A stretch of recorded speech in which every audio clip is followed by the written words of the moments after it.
What's going on, everyone? I didn't really get a whole lot done on my truck this weekend. It was the nicest weather we've seen all year, so I pretty much was driving Squiata all weekend, and I gotta say it did really nice.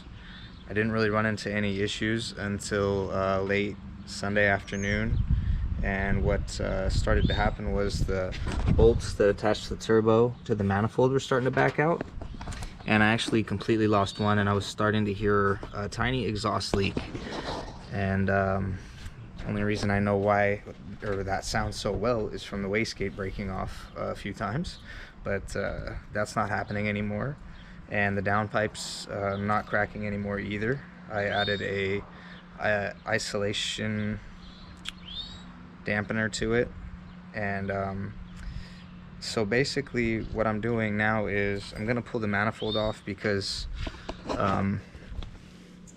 as you can see, this is why I had an exhaust leak. That's the gasket for the turbo, and the reason why I did that, I believe, is because I have a slightly uneven surface here, and I'm gonna throw it on my belt sander to even it out.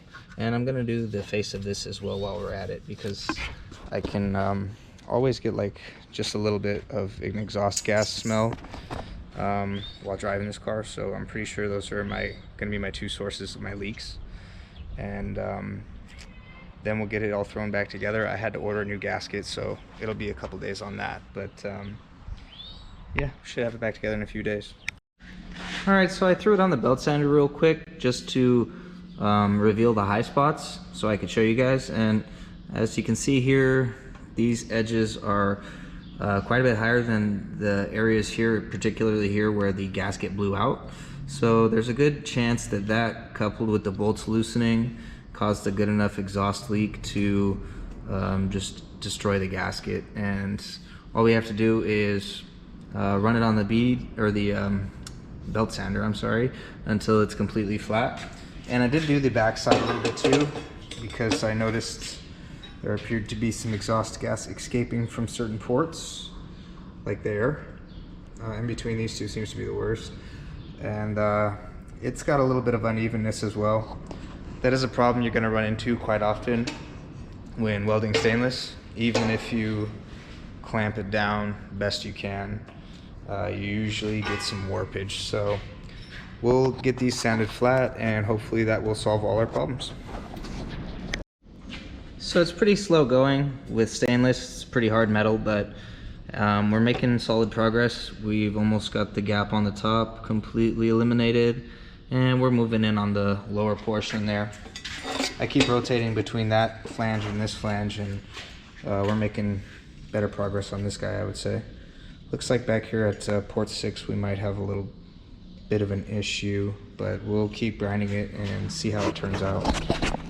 We are almost there on the T3 flange, and the header flange is looking pretty good. Back on cylinder 6 we still haven't really hit much of it, so I think we're going to be running it for a while to even it out. It's getting a little hot, so we might let it cool down some, because I know it's harder to shave it when the hotter it gets. Alright, so I don't have time to keep sanding the flange for the turbo manifold, so I'm just going to go ahead and let it run by itself. I have tried to keep the wires to my grinder there, and I'm not going to leave the shop, so if something goes terribly wrong I'll hear it, but I think that is a whole lot better, so I can use my time a little bit more wisely. It's looking like cylinder 6 is a little worse off than I originally thought. I don't know if you can see that gap, but it's like a fingernail's distance up off of the belt, and the rest of it is already pretty smoothed out, so it could be on there for a long time. I'm thinking I might pull it off and run a bead around that edge just to give it some more height, so that we're not shaving down the rest of the flange so much. So this is our current progress. We've still got a low spot here. There's a low spot here, and it's low all the way around this corner here as well. It's really nice and flat throughout the center area here, around here. Might be a little bit of a low spot here too, but we're making good progress. I think for now, I'm actually just gonna let it continue to run and see what happens. So I got the downpipe out and I'm going back to check our progress on the belt sander with the manifold, because this guy's got a date with the belt sander as well. All right, I've had it running for, I'd say, at least a solid 30 minutes now, and we've either, I'm gonna say that it feels like the grit has worn out on the sandpaper, even though it doesn't look like it. We haven't made a whole lot of progress since the last time I checked on it. So we'll throw a fresh 80 grit on there and run it for another 5 minutes and see what happens. I'd say it's been running for about an hour on the belt sander with the new belt, and we've gotten pretty close. There is still that one area that has not touched the belt yet on both cylinders 1 and 6, which isn't really a surprise to me because that's where the material's the thinnest. So it obviously shrunk the most right there. So what I'm gonna do is call it a night, and I'll just start it back on there tomorrow. Hopefully another 30 minutes or so will knock it down to where it needs to be, and we'll jump back on it then. All right, everyone. Well, it's day 2 of trying to flatten this surface. Been running it for, I'd say, maybe 15 minutes since I got home, and it's definitely making progress. But when I set it down and look at that gap that I can see right here by cylinder 6, I know that that's going to be probably at least another hour of runtime, and I'm really not even trying to do that. I don't have the gasket or anything. I can't put it on today, but I'm getting tired of listening to it. So what I'm going to do is I'm going to fire up the TIG welder and just run a little bead, adding some profile in the low spots on both 1 and 6. I don't think it's going to take much, so I probably won't have to even put much heat into it, because I am kind of concerned that I will warp it in other places. But that's what we're going to try, so keep your fingers crossed that we don't get any other warpage, and we can throw it back on the belt sander for a quick smooth out and be done with this. So the cool thing about TIG welding, one of the cool things, there are many, is that when you make a weld, the weld stays a lot more malleable than a MIG weld would. A MIG weld gets really hard. It's harder to grind down than the steel around it. But a TIG weld stays pretty much like the same as the surrounding metal. So once we lay down a real thin bead, and I'm just using like 0.035 around the perimeter from here to here, it should, and since we're doing it on cylinders 1 and 6, the entire manifold should sit up and this surface won't get sanded, while the beads do, until everything is a nice perfect level surface. And I'm not going to fill in the whole area, just kind of go around the perimeter. So here we go. I'm running about a 1/4 inch bead at a time, and I'm not even getting the flange hot enough to make it red at all. You can see there's really no heat area outside of the weld. We're really just trying to add some material, that's it. We're not trying to make any strength or anything like that. Okay, I think we've pretty much got every area covered that was a low spot, and we're gonna go ahead and throw it back on the belt sander and see what happens. Well, it looks like we're all good on cylinder 6, and on cylinder 1 we're getting really close. Just that last spot right there where you can see the end of the weld, it hasn't connected into the shiny area, so we're gonna run it a little while longer. And while this manifold, alright, so while we're waiting for the turbo manifold to finish resurfacing, I've got a couple other items on my checklist to refine in Squiata. And when I gave some of my friends a ride in it this last weekend, there were 2 primary concerns. First one was, where's the seatbelt? And unfortunately, I didn't install any seatbelts in this guy, so you're shit out of luck on that one. But the second item was, there was a little bit of concern about the fact that over half of the floor is missing, and you can see the wheels from inside. So what I'm gonna do is I'm gonna make some aluminum floor pieces that can kind of just pop into place, and maybe throw a couple rivets in them, and that way it'll keep a lot of the debris that gets picked up off the tires and kicked in, which is surprisingly not that much. I really don't mind not having the floors. I thought it was kind of cool, but it does get kind of loud, and a lot of the heat from the engine bay does end up getting inside the car. So I think it'd be a good improvement to do.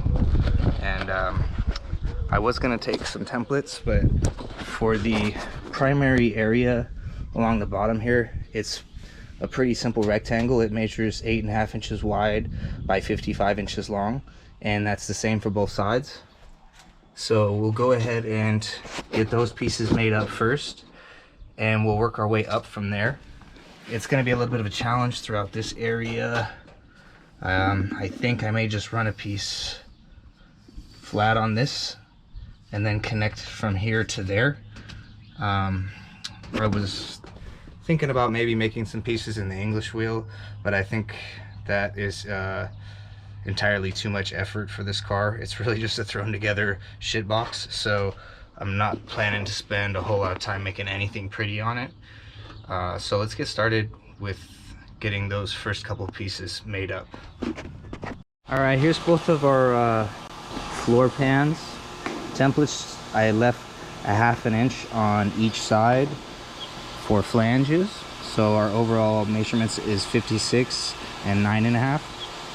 So we're gonna go ahead and cut out the big square, and then we'll do split them.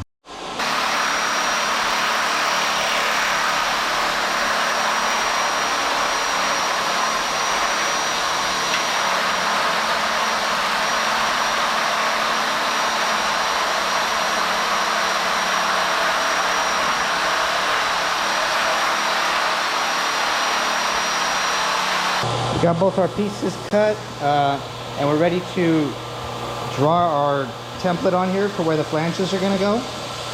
So first we're gonna check and see if this turbo manifold is done, because the belt sander is starting to drive me a little crazy. Still just that one little corner. I can barely even hang my fingernail up on it at this point, but it's still a teeny low spot between, right there where I'm pointing. It's not even probably 1/8 of an inch wide, but it will leak exhaust gas, and I don't want to smell it anymore, so I think we will just keep letting it run. It's really close. I can barely scratch it. All right, so basically what I'm doing is just drawing 1/2 inch flanges, and the way I'm making my 56-inch line is I'm just using the other piece. I was able to cut a real nice straight line with the double shears, so it comes in handy when you need a long straight edge. Got the floor pan designs all drawn up, and I've decided after finishing the firewall for my COE project here that indeed it is a bad idea to flange first. So what I'm gonna do is start from the very inside, the centermost part of the design here, which is gonna be a single bead. I'm gonna run that first, and then I'm gonna come around and follow up with the square or rectangle here with the step die, and then we'll flange last. The throat depth or thickness of my bead roller is just, it's 7/8 of an inch, but there were certain parts of the panel on the firewall which got pretty close to that, and it made it a pain to feed it through. So flange last, start from the center. Also, I have never worked with aluminum before, so I'm not real sure how this is gonna turn out. So please cross your fingers for me that it doesn't like tear or crack, because I've heard that can happen. So let's find out. So far, so good. Now we're gonna crank this handle down a little bit more, apply a little bit more pressure, flip it in reverse, and run it back the other way.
right, I think I like the depth on that, so we will go ahead and throw the other panel in and get it bead rolled.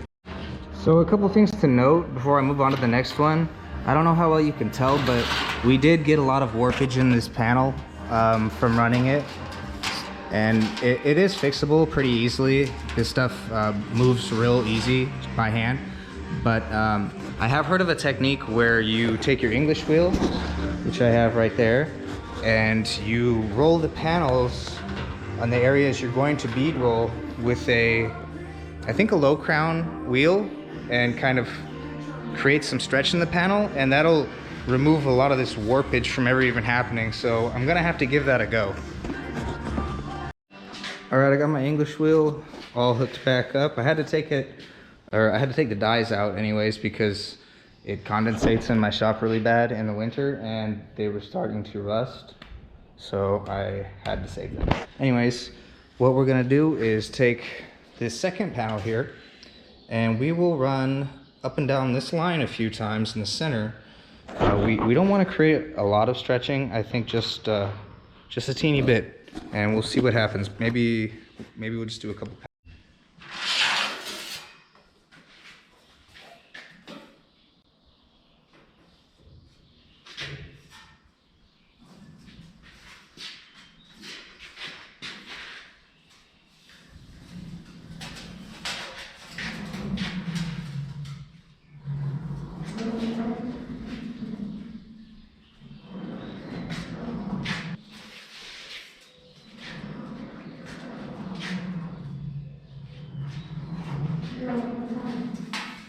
I don't have a lot of pressure on the wheel. There was actually still a gap in between both dies when I slide this piece in. Like I said, we don't want to stretch it a lot. I don't think anyways. This is pretty much all an experiment for me, or us, I guess. So, I don't feel anything yet. I can see the tracks from the wheel. Maybe we'll apply just a bit more pressure. Yeah, let's see what that does.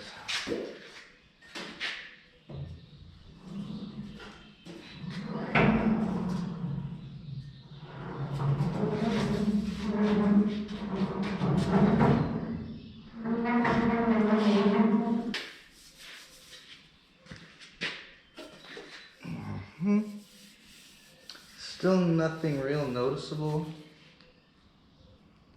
So we'll go a little bit more pressure. See what that does.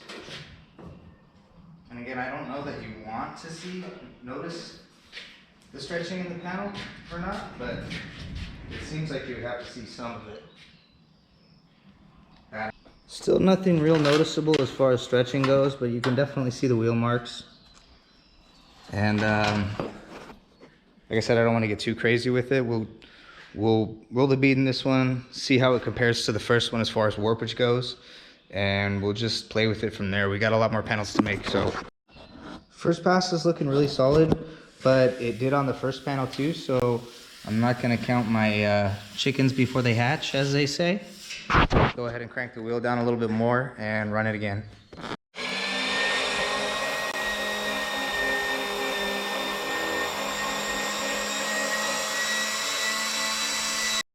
All right, well, after the second pass here, it did pick up a lot of bowing, and that is going to translate into warpage once we flatten it out. You can kind of tell, but no big deal. We just didn't run it through the English wheel enough times. We'll get it better on the next shot. Kind of gives you a little bit of an idea of the bow I was talking about. Let's see if we can't straighten it out a little bit before the camera dies here. What I'm gonna do is just pick up one end and kind of smooth it back the way I want it to go.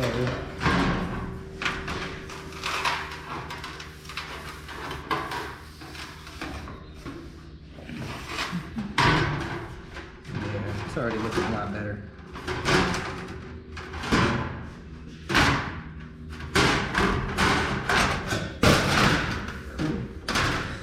And this is what our finished product looks like. Nice little bead down the center. Now I just have to decide which way I want the offset dies to run. I might have to draw this box on the other side, or maybe not. I'm gonna grab another battery. So I've got our second part of our design run on one piece, and you can really see we're getting a lot of warpage in it. I think it'll be okay once we tip the edges and do a little shrinking and stretching. But overall, I think it's looking pretty cool.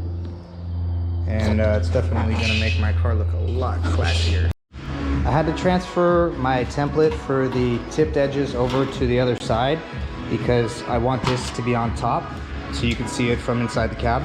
So we're gonna tip all our edges up this way. Really like working with this aluminum. It's a lot easier than steel, and I didn't have any cracking issues like I thought I was going to.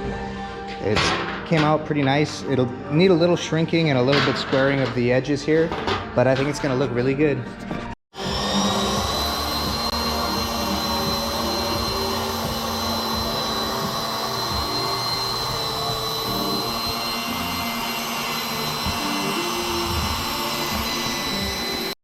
I'm doing this in multiple passes. The first one is just kind of to make a guide for the wheel to follow easier. So I'll just run it through with a slight angle on the panel to kind of tip that edge up.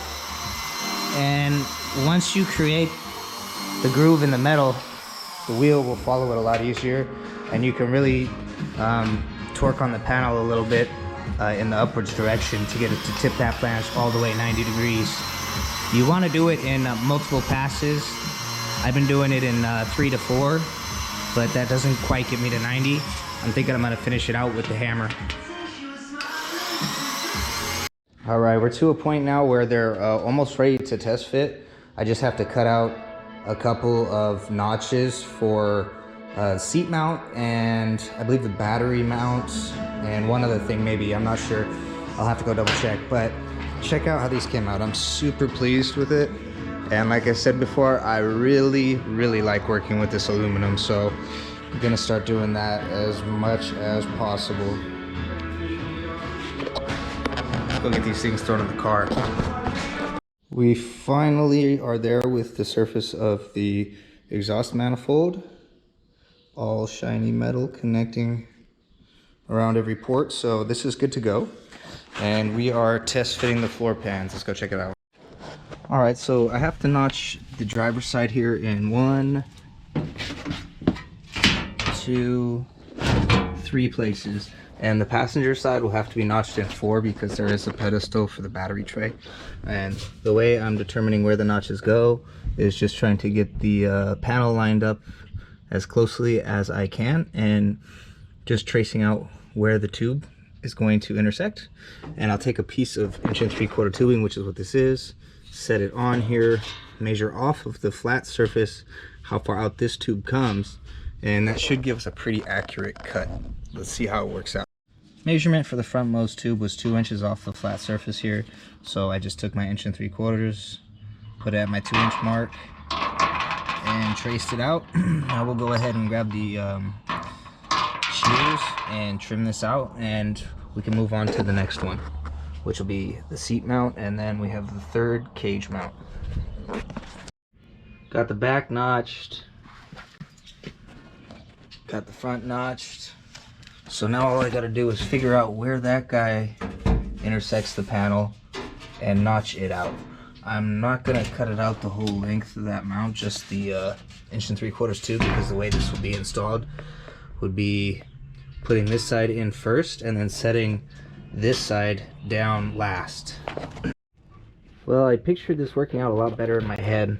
It looks like I am going to have to bring this notch up further in order to clear the bracket, because I just don't have enough room to get it underneath it.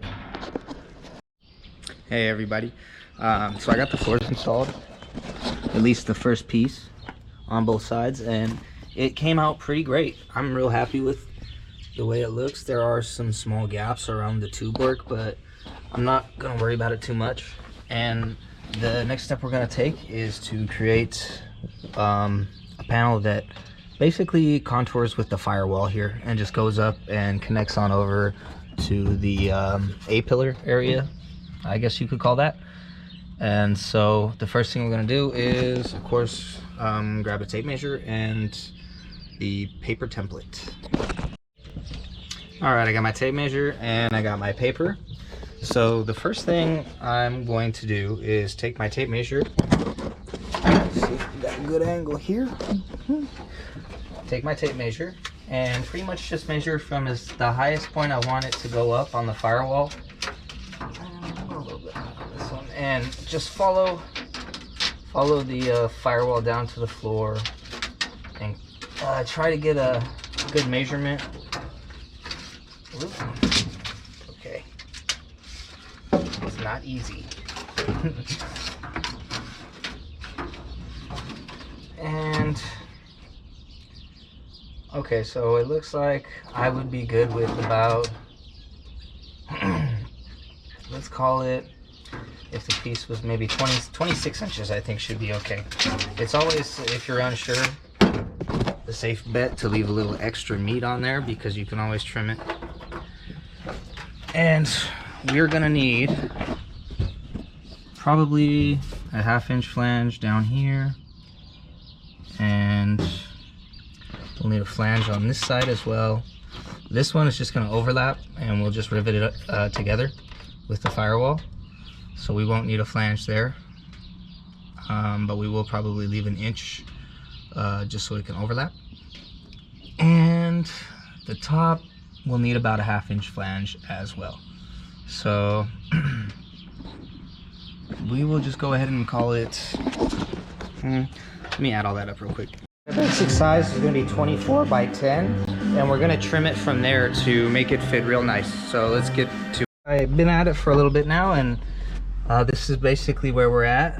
I think it's going to have to be made in 2 pieces up here above the bar area, but that's okay. And otherwise, I'm thinking this is looking pretty good. Sometimes, you know, when area gets a little complicated, trying to make the perfect piece can be really tough. So what I like to do is just use a bunch of little pieces and tape them all together. It all traces out the same, you know. Just make sure you put enough tape so that the pieces don't move around once you pull your template out from where it's sitting. So let's pull this out and go get it traced onto a piece of aluminum. Here she is in all her glory.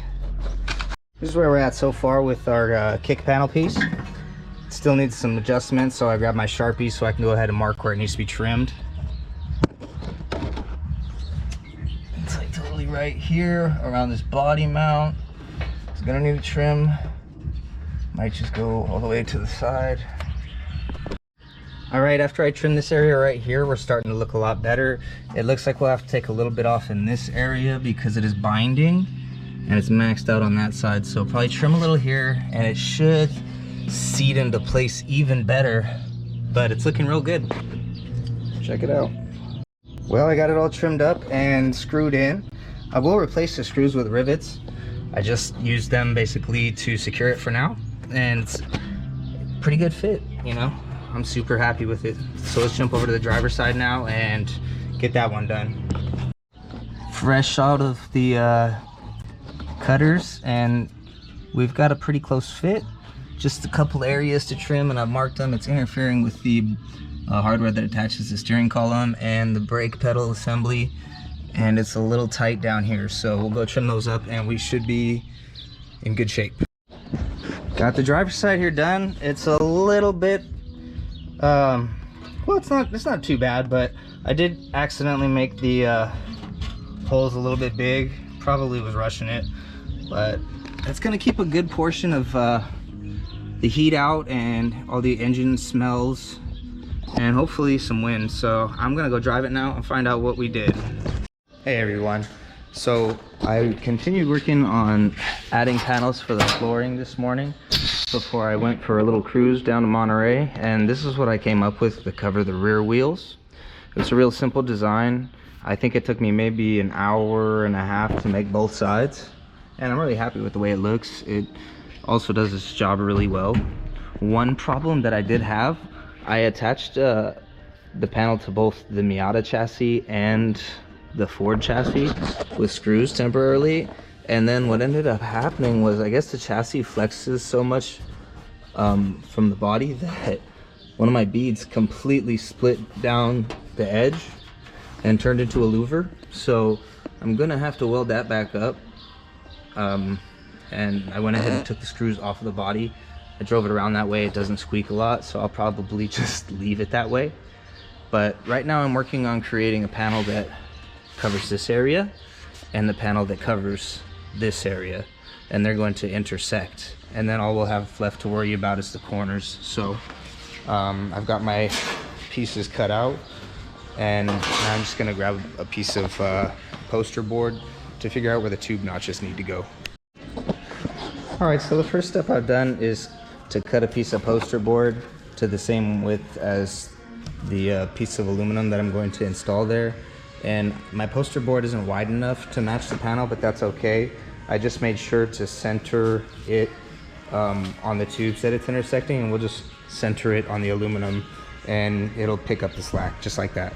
And so this is the marks where the roll cage is going to intersect, and the tubes are 1.75 inches thick, and this is going to wrap around exactly halfway. So we're going to want to make a mark 7/8 of an inch in, and then we're also going to add an inch because we added an inch for a flange here so that we can fold it over. So it's going to be 1 7/8 in. We will take a piece of 1.75 inch tubing and make our notch shape. This is what we're looking like. I drew an 1 7/8 line all the way across, took our 1.75 inch tube, made our marks. Let's get it cut out and see how good it fits. All right, we got a really good fit here. So we're gonna get a nice tight seal. I did have to clip the corners in order to get it to pass the tubes, but it's okay. I don't think that'll be a problem. So let's get this thing transferred onto the aluminum. Well, it came out great. And I'm about ready to start making this panel here. Now I've got an accurate measurement of how high it needs to go to meet this flange. I completely forgot to film my progress, but this is where we're at so far. And I didn't quite get the measurement right for this to have it fold over perfectly flat. So that kind of sucks, but it's not a big deal. I'll figure out a way to clean it up some. And I still have to bead roll it and figure out what I'm gonna do over here in the corners. That's a big question mark still. So I think I'm gonna call it a night for now. Hey everyone, I'm not quite sure where we left off at last time, but I believe I was working on this panel right here. I didn't quite finish it. It's been, let's see, last time I worked on this car was Friday, and it is presently Wednesday, so it's been a few days since I've worked on it, and anything in general really. So this panel obviously still needs a lot of finish work. I haven't quite decided yet what I'm going to do here where the body mount is, but I know I have to do something over here so that I can make a panel fit in this area easier. That's not why I pulled it into the shop today though. The reason why I pulled it into the shop today is I was going to drive it yesterday, and I was just doing a couple of routine inspections, and I found this. And immediately I thought it was the exhaust hanger breaking again, but when I checked that, it was okay. And it turns out what happened is basically the exhaust broke right in front of the rear axle. And I thought it was kind of weird at first until I realized that I didn't install a flex pipe on the exhaust at all, turbo packs. So luckily I do have one, or I have had one for a long time sitting on the shelf that will fit the bill nicely. So all I'm gonna do is lift the Squiata up on a lift and pop that exhaust off, fix it where it broke, and then cut it up towards the front of the downpipe to install that isolation dampener. So let's get started. It's been my experience so far having a 2-post lift It's not any quicker than using a floor jack and jack stands, at least when it comes to low cars. That being said, no, I do not want to trade you.